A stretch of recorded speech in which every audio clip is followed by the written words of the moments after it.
Forest Service. This is a logging operation on the Sweaty Timber Sale.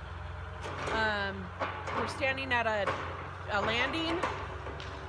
This is a group selection harvest, and the purpose of this is to do some resiliency for the spruce beetle epidemic, and also creating some sites for natural regeneration to get an early cereal species to come up.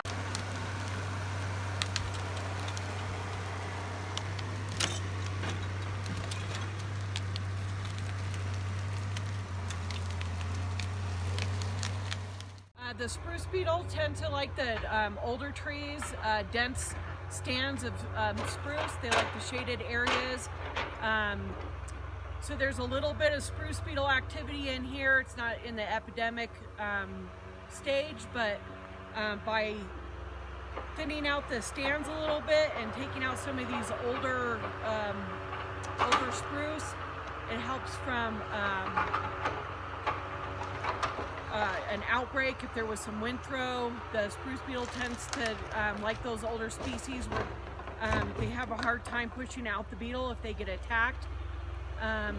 We also want that diverse age classes within our spruce stands. So if we do have a insect or a fire activity, you have other species coming in and growing and replacing these older trees.